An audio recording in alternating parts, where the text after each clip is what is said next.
Anybody that is super competitive, they wouldn't have done what Anthony Richardson did. I love the guy. He seems like a good, humble young man. But Anthony Richardson will never be an NFL quarterback. He can't pass.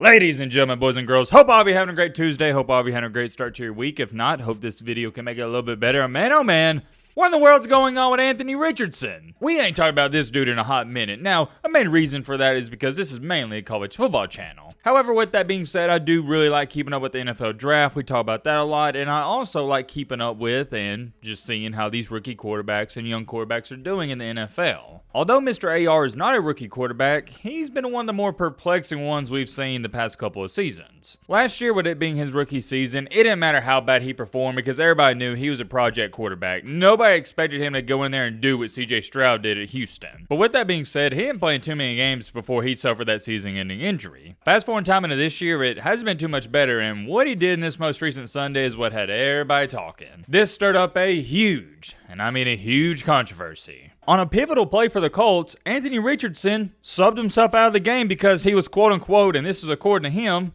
tired. He stated, and I quote, "I ain't gonna lie, I was tired." Yeah. Not exactly what you like to hear out of your starting quarterback. And here's another thing. Why in the world would you admit that to the media? Let's say I did that, for example. I don't care if I did sub myself out. I would never admit that to the media, that I was tired. There's no way you could pull that information out of me. No way. But I tell you this much, I am glad he admitted that he was tired and he told the truth because that tells us a lot about Mr. Anthony Richardson. I remember very vividly my first game back from ACL surgery and a moment in that game in particular that is similar to this situation. My team and I was in an extremely competitive and close ball game, with it being the fourth quarter, and I played the entire game. I was getting worn down and I was tired, and there was one play where I dove for a loose ball, a lot of stuff happened, and I was worn out. To make a long story short, I wound up tipping this loose ball to one of my teammates to lead out to a fast break. He laid it in, and I remember when the opposing team was dribbling the ball up the court, I couldn't even feel my legs. I'm huffing and puffing. I needed a breather. But as an ultimate competitor, as I would label myself, there was no way I was going to ask coach to take me out of that game or say I needed a breather or anything of that nature. That didn't even come into my mind. You know what did come into my mind? I was like, all right, I got to get through it. I just got to fight through a possession. There will be a timeout in just a second. Stuff like that. I share that story with you to say this. Anybody that is super competitive, they wouldn't have done what Anthony Richardson did. Guess what? Newsflash, buddy, to Mr. Anthony Richardson. When you're tired and you can't breathe or it's hard to breathe, that's when it really counts. That's when champions are made. And I've seen some people say he must be out of shape, but really, I don't even care so much about that. I just care about the competitive side of things. I don't know if I've seen that at any level of football. I'm talking about high school, college, wherever, where a starting quarterback is asking to be taken out of the game because he is tired. That's a first for me. We've talked about that enough, and I can make a 10-minute video just on that topic alone. Let's also talk about this. In that game against the Indianapolis Colts, Anthony Richardson was 2 for 15 at halftime. 2 for 15. One of the lowest completion percentages I've ever seen for a half of football. And here's my thing.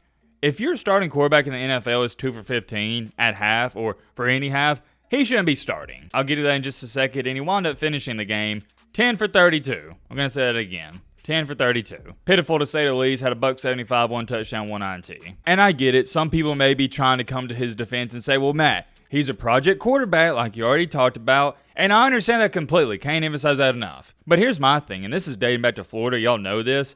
I was never high on Anthony Richardson. I didn't understand the hype at Florida. I didn't understand the hype heading into the draft, and I don't understand it till this day. Because last time I checked, it doesn't matter how athletic you are, you got to be able to throw an accurate pass. And at no level, whether that be high school, at Florida, now with the Colts, was Anthony Richardson an accurate passer. The only thing people were clinging to, and it was just false hope to me, is, oh yeah, well once he gets developed, he's going to be a monster. Everybody just looked at his size. He's roughly 6'4", 6'5", 240-ish pounds and said, oh yeah, he has the perfect body build for an NFL quarterback. But you forgot the most important part about being an NFL quarterback, buddy, and that's your arm. But not only your arm, let's get more specific, your accuracy. That's another thing people are raving about. Oh, yeah, well, he can throw the ball 85 yards, man. He can throw the ball 125 yards. We got to draft this guy. I never understand the hype with that either. Who in the crap cares how far a quarterback can throw a football in the air? It doesn't make any sense to me, because how many times are you going to be launching a ball 65 yards down the field? Maybe 5 times a season, maybe? It's such an irrelevant thing to me, because in the NFL, it's all about dinking and diming your way down the field. It's all about completing those short passes to your running back, dumping it off to your tight end, and occasionally hitting a crosser for 15 yards, hitting some post routes and stuff like that. You do need arm strength, and it's a valuable asset to have, but it's not as important as accuracy. I've said this every single time I've talked about Anthony Richardson. He's done nothing, so I don't understand why people have been high on him and are still high on him. You're just living in Delulu land. Even when he was at Florida, he wasn't that good. He was okay, but it was like, man, he was nothing special when it comes to passing. As where it stands right now in this season, I'll show you his numbers. He has 958 passing yards. That ranks 29th in the NFL.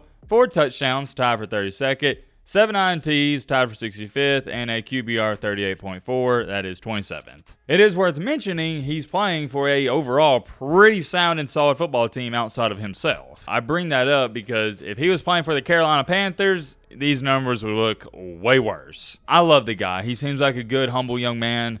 But Anthony Richardson will never be an NFL quarterback. He can't pass. I may touch more on that in just a second. Let's get to another focal point of this video. Here's the breaking news that got released earlier today. Breaking. The Colts are benching Anthony Richardson and will start Joe Flacco on Sunday night versus the Minnesota Vikings. I wish I could sit up here and say, oh my goodness, guys, I can't believe this. I'm shocked by this news and announcement.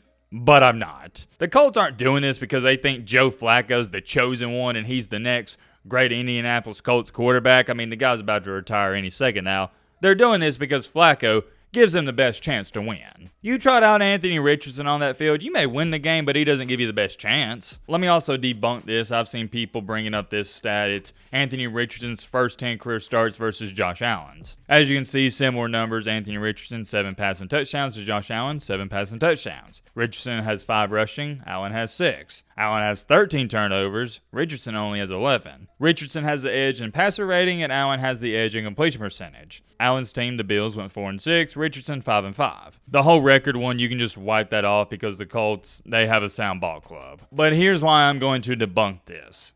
With Josh Allen, there were signs of improvement.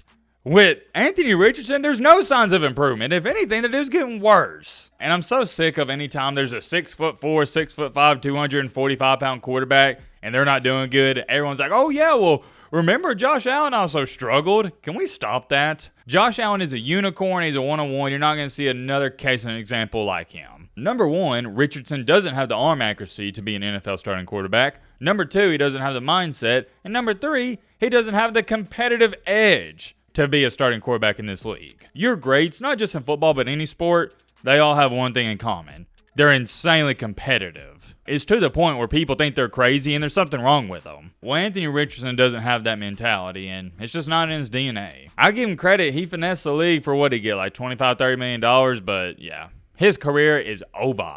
And let me make this clear before we end out this video. I don't think Richardson is a terrible quarterback or a terrible prospect. I just didn't understand why he got drafted in the first round. What told you this guy was worth a first-round pick? Nothing. I'm wishing him the best of luck, but anybody with 2 eyeballs and a functional brain cell saw this coming from 10,000 miles away. He was set up for failure when the Colts drafted him as high as they did because the expectations were going to be out of this world. He's not ready to be a starting quarterback in this league. Simple as that. Let me know your thoughts down below about that.